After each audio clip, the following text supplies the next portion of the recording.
એફએફડબ્લ્યુસી CID crime અને railway મહિલા અને બાળ મિત્રની ટીમ દ્વારા 96 ગુમ થયેલ બાળકોને શોધી તેમના વાલી વારસાને સોંપવામાં એફએફડબ્લ્યુસીની ટીમે ખૂબ સુંદર કામ કરવામાં આવ્યું।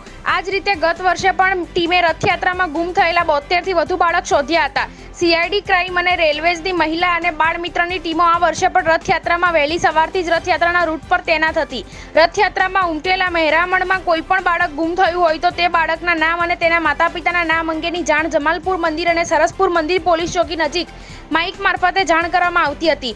આ વર્ષે ટોટલ 96 લોકો ગુમ થયાની જાણ ટીમને મળી હતી। તેમાં 57 બાળકો અને 39 મહિલા અને સિનિયર સિટીઝનનું એફએફડબ્લ્યુસીની ટીમે પરિવાર શોધીને સોંપવામાં આવ્યા હતા। રથયાત્રાના સમગ્ર રૂટમાં ગુમ થયેલા બાળકોને શોધવા સીઆઈડી ક્રાઇમ અને રેલવેની મહિલા અને બાળ મિત્રની 64 સભ્યોની ટીમ સતત કાર્યરત હતી। 147મી ભગવાન જગન્નાથની રથયાત્રામાં અમદાવાદની એફએફડબ્લ્યુસી સીઆઈડી ક્રાઇમ ગુજરાત મહિલા અને બાળ મિત્રની ટીમ દ્વારા છેલ્લા 10 વર્ષથી કાર્યરત છે।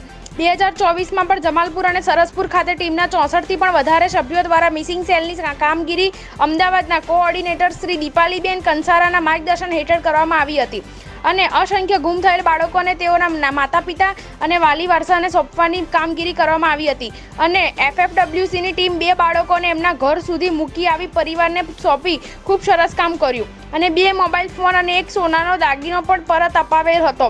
એડીડી આઈજીપી પરીક્ષિતા રાઠોડ સાહેબ તથા વાણી દુધાત સાહેબ તથા ઝોન 3 ડીસીપી વિશાખા ડબરાલ સાહેબશ્રીઓ અતુલ કુમાર બંસલ સાહેબ ગાયકવાડ હવેલી પીઆઈપી એચ ભાટી શહેર કોટડા પીઆઈ એમડી ચંદ્રવીડિયા એફએફડબ્લ્યુના તમામ સભ્યોનો આભાર માન્યો હતો અને જ્યાં સુધી રથયાત્રામાં ભગવાનના 3 રથ નિજ મંદિરમાં શાંતિપૂર્વક આવ્યા નહીં ત્યાં સુધી એફએફડબ્લ્યુસી સીઆઈડી ક્રાઇમ ગુજરાતના તમામ સભ્યો હાજર રહી સપોર્ટ કામગીરી બજાવી હતી।